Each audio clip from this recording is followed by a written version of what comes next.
LoreWarrior Campaigns bonus. I'll just put this up at the same time as that last episode from Luthien. Here we are with the new mechs, as I mentioned, as they call them. So we're kicking off with the first one, the Hankyu, which means short bow in Japanese. It is the Arctic Cheetah. Mass 30 tons, chassis endo steel, power plant 240XL, cruise speed of 83.4 kph, max speed of 128.6 kph, with 6 whole jump jets with a jump capacity of 180 meters. Armor ferrofibrous, armament 9.75 tons of pod space available, unknown manufacturer, unknown communication system, unknown targeting and tracking.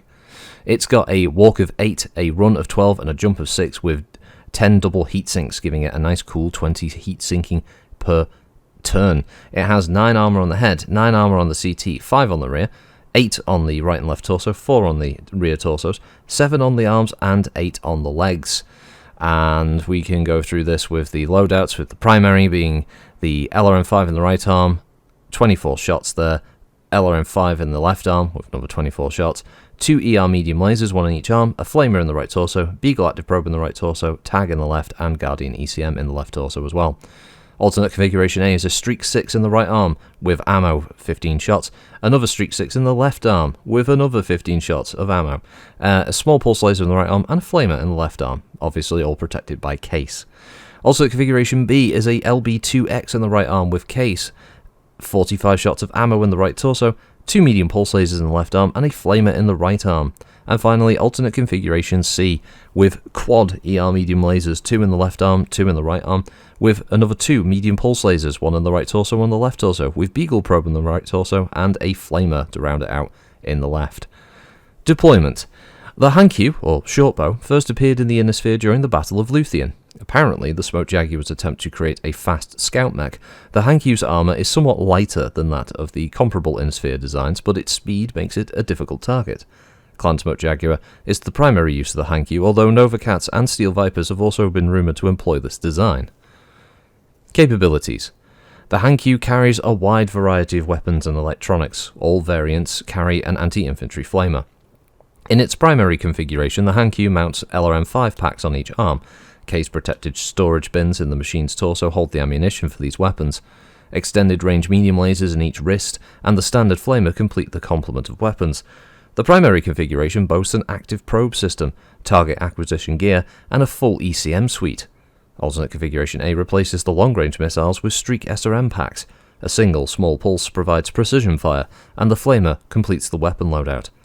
Alternate configuration B boasts a diverse mix of long and short firepower, with a multi-barrel LB2X autocannon sprouting from the machine gun's right hand, backed up by the flared muzzle of the standard flamer, with a pair of medium pulse lasers hanging below the left wrist. Alternate configuration C modifies this mech for extended scouting missions.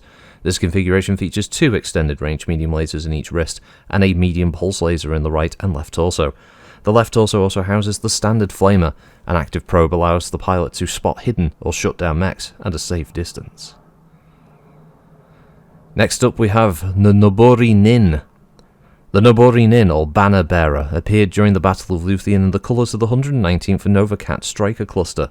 The single, fin-like projection spouting from its back gave this humanoid mech its name. Apparently, it reminded a DCMS intelligence officer of the banner samurai sometimes wore on their backs in feudal Japan. Capabilities. In its primary configuration, the Nobori Nin makes a superb prolonged combat mech. The right arm mounts an Ultra AC-5 and left mounts a Streak SRM-6. Each arm also holds a pair of medium lasers. An LRM-10 slaved to an Artemis 4 fire control system provides the Nobori Nin with an extremely accurate long-range fire capability. An anti-missile system and A-pods provide a close defense, and an active probe and tag combination provide the pilot with an electronic eye. The alternative configuration A mounts a large pulse laser in each arm. The right also supports an LB2 autocannon, and the left mounts an LRM-10 system. Apparently, the Nobori Nin Alpha's LRM launcher uses the same technology as the LRM-20 found on the Atlas.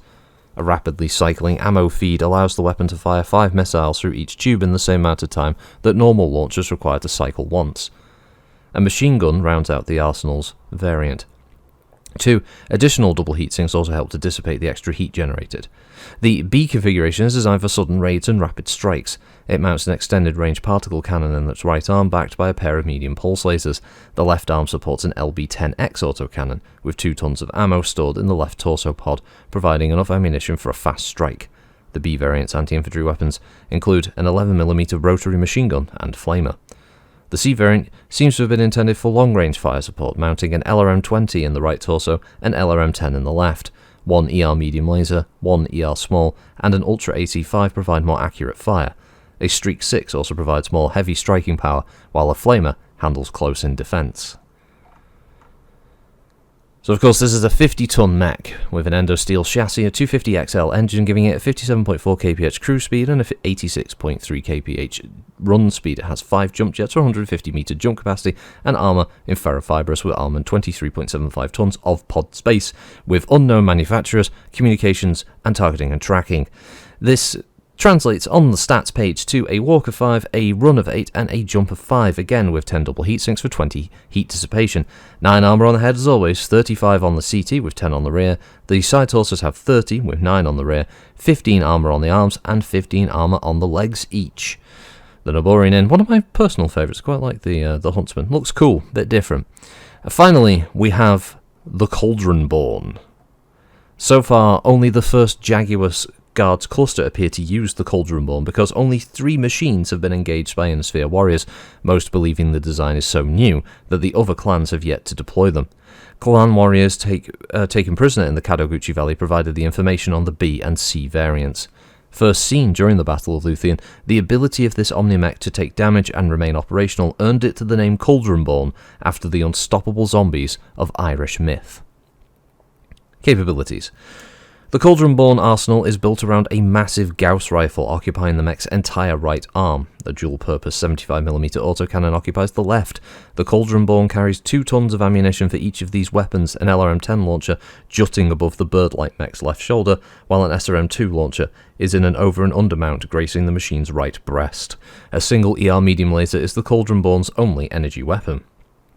Alternate Configuration A carries a mammoth 203mm autocannon in the right torso, 3 tons of ammunition ensuring the pilot will not run out of close-range firepower too early in the fight. ER large lasers and heavy machine guns are mounted in each arm. The right arm also supports a medium pulse laser, while the left carries an anti-infantry flamer. A trio of ER medium lasers sprout from the machine's left torso, 2 of these weapons firing into the rear arc. The Cauldron Born B carries an arsenal of energy weaponry, with each arm carrying an ER PPC and large pulse laser in side-by-side mounts. The machine's torso mounts a pair of medium pulses and an active probe system with target acquisition gear allowing the pilot to detect hidden enemy units.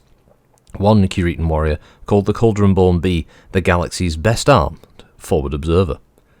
Alternate Configuration C boasts a pair of LRM-15 launchers and a pair of SRM-6 launchers with 2 tons of ammo provided for each. A pair of 25mm high-speed chain guns allow the Cauldron Born Charlie to place more accurate, if less effective, fire on the enemy's position.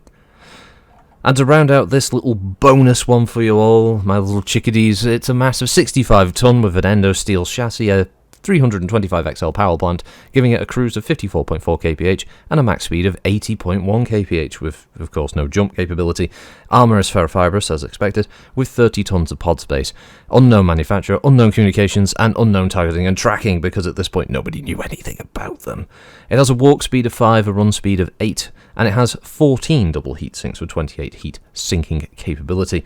This translates to 9 armour on the head, 31 on the CT with 10 on the rear, 24 on the side torsos, 10 on the rear, and then 15 armour on the arms and legs. Of course, the Ebon Jaguar, as many clanners will actually refer to it as, the Cauldron Born, is probably one of the most unique and, I think, underappreciated clan designs on the table. Effectively frightening 65-tonner that can definitely go head-to-head with any other clan mech and have a pretty good chance of coming out on top. So yeah, that was the write-ups for all of the original new clan mechs as they were added in the Battle of Luthien book. Some interesting artwork. Definitely there were some slight changes over time for all of these mechs as the art was kind of cleaned up and new stuff was produced. But yeah, that was it. That was the last entry in the Luthien campaign. Again, thank you everyone for listening, taking your time out of your busy days, no doubt, to have me rambling on in the background as I am at this very moment. I'm glad to have finished the LoreWarrior campaign series here for Luthien. I will have a look around to see what I'll pick for the next one in the future. As I said, until then, it'll be just back to the regular old LoreWarriors, get back to that TRO 3060, start going through some of the horrendous art, for the poor battle mechs in there that definitely, please Brent, take your team, take your art directing and get those poor 3060 mechs updated with some cool new designs, please. So they deserve a shot. But until then, have a good one all, thanks for listening, and I'll see you next time. Bye bye.